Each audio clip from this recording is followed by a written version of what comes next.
Hello everyone, my name is Sarah Cahill and welcome back to my channel. It is finally 2023. Thank God. Today I thought I would go over my 2023 goals for writing. We're not going to talk about the crap show that was 2022. We're just gonna... That's in the past now. What happened that year does not matter at all whatsoever. Yes, I feel really crappy about the fact I did such an awful job writing last year, but that sort of lessened as the year went on. We got sort of around November, December. I failed NaNoWriMo, by the way, and you know what? I'm okay with it. I sort of began realising that with my new work schedule, my new life schedule, the way that I am as a writer is not going to work for me anymore. I am no longer the writer who can do 1,700 words in 30 minutes, who can write 100,000 words in 30 days or 50,000 words in 3. I can't write how I used to write, which is mass writing sessions, thousands of words at a time, you know, no thought to how it sounds or how it reads when I'm doing the first draft, just shoving it all onto the page without a second thought. I can't do that anymore. And it's really made me sit and think, well, if I'm not that type of writer anymore, what type of writer am I? What type of writer do I need to be in order to maintain my motivation and in order to maintain physically working towards my goals without taking weeks of a break at a time? What type of writer do I need to be in order to avoid the stress and burnout which accosted me constantly like a little shadow for the entirety of 2022? And I haven't quite figured that out yet. All I know is that I can't be the writer I used to be, which is a shame because I loved being that type of writer. I need to try something new and I need to write in a different way. So 2023 is going to be me exploring how to be a writer again as the person I am now. I don't have a bullet journal this year. I really wanted a bullet journal this year. Last year I didn't use my bullet journal. I think I did January, February, March. I skipped April. I did May, and then I didn't touch it for the rest of the year. And £20-ish on a decent bullet journal was not worth it for me this year because I couldn't guarantee that I'd be in the mood or have the motivation each and every month to carefully lay out and do all the designs and everything like that. But I still wanted somewhere to track my writing progress and to sort of maintain my goals. Something a little bit simpler than a bullet journal. So I got this. This is a writing planner. It is bullet journal-ish. It's still got a few pages dotted around for me to do my own personal spreads if I need to, but it is already set up for me with the calendars and what I need to do in the tasks. And it's also got a handy little section at the front for your personal writing goals, for things like writing, publishing, platform growth, other and challenges, which I found very, very handy. I don't usually like doing that sort of stuff, like really sitting down and thinking about what it is that I need to do and want to do.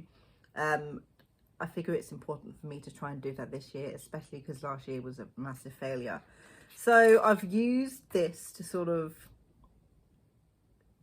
call them goals, things that I want to try and achieve this year in all of those different areas that I just spoke about.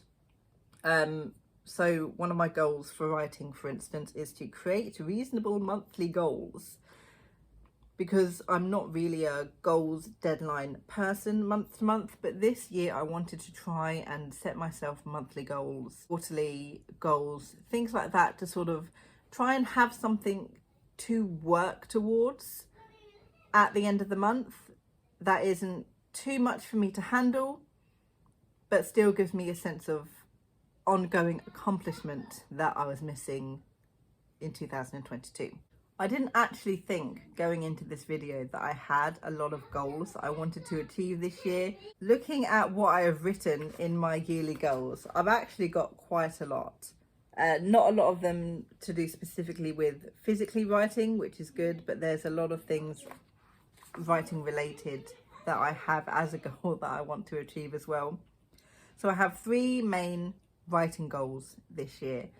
That is to finish draft 3 of Abingdon House, to finish draft 3 of Beneath the Hawthorn Lies, and to finish draft 1 of Osase Owit. They are my 3 main physical writing goals to complete this year. Will I be working on some other projects throughout the year as well? More than likely, yes. I don't just want to be stuck working on those 3, because I know myself, I will probably very quickly tire of the revision process of those 3, because of the way that I revise, which is basically having the old draft on one half of the page in Scrivener and the new draft on the other, and basically physically writing, copy and paste from the old draft to the new draft, making the necessary changes that I need to as I go, adding scenes, shuffling things around, rewording sentences, adding in character, plot, subplot, etc, etc. I'm going to get very bored of that very quickly, especially if I reach a section in those novels where I can literally just copy word for word. I don't have to change much. I'll get bored of it. So throwing in some other projects, Bird Whistle House, which is my sort of in progress brainstorming YA dark academia fantasy. I think I haven't gotten quite as far as giving it an actual physical genre yet. My witchy YA, and working on revisions and my read through for Project Body Swap, which is my YA fantasy. So 6 projects in total, but Abingdon House, Beneath the Hawthorn Lies, and Osase Owit are my main 3 that I want to finish and get done. My publishing goals are very simple. I want to start querying again this year. Queried with Project Body Swap at the beginning of 2020, I believe. Yeah, it was 2020. Didn't get anywhere with that, so I'm gonna pause on Project Body Swap, and I want to start querying either Abingdon House, which is my middle grade fantasy, or Beneath the Hawthorn Lies, which is my YA fairy fantasy. I'm not sure which one I want to start querying yet. I feel like I'm in a good place with both of them, story wise and plot wise, with all of the changes that I know I need to make. But I do want to start querying one of those. I think I've set my deadline for beginning to query if I find it in May. So May latest I want to start querying, and then January through April, each month I've put a different part of the querying process to do. So in January I just need to pick the project. February I need to find my list of agents to send to. March, create the cover letter, because we do ours slightly different than we do in America. We have a cover letter with an elevator pitch, which is like 1 to 3 sentences about the novel, as opposed to the 250 word query. And then in April, revise the query pages that I need to send off, and then start sending off in May, for example. So that's how I've broken down that specific goal, which again is in the book. So that was actually quite handy. This year, I also really need to find a critique partner. This is something that I have been wanting for such a long time. Every time I try, it never seems to quite pan out the way that I want it to. We'll swap projects once and then we'll just never speak to each other again, sort of thing.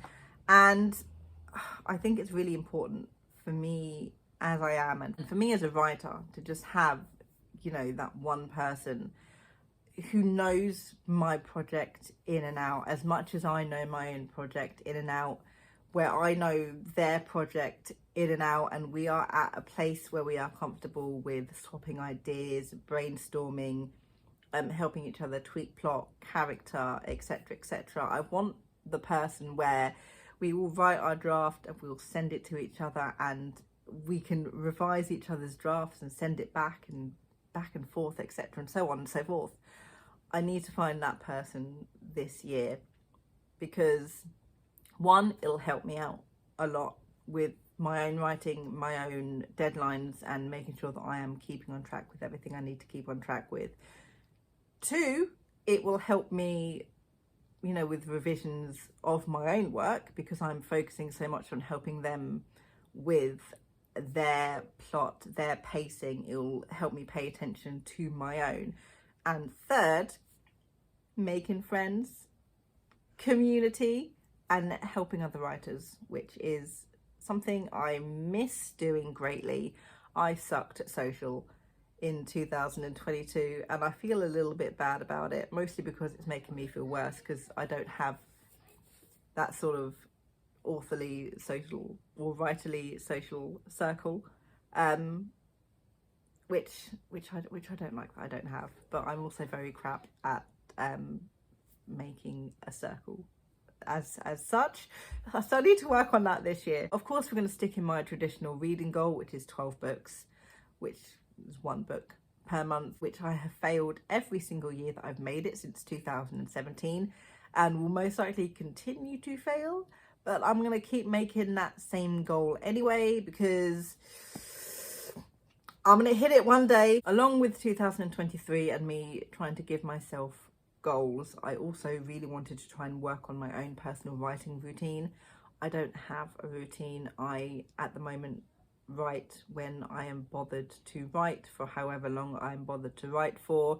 That's typically once a week for about 10-15 minutes, which is not good. If I want to, you know, get published, I need to actually physically work on stuff, right? Yes. So this year I have created an actual physical writing routine, which I want to stick to as much as possible. I, for the majority of my writing life, have always attributed progress to word count. The higher the word count, the more progress I have made.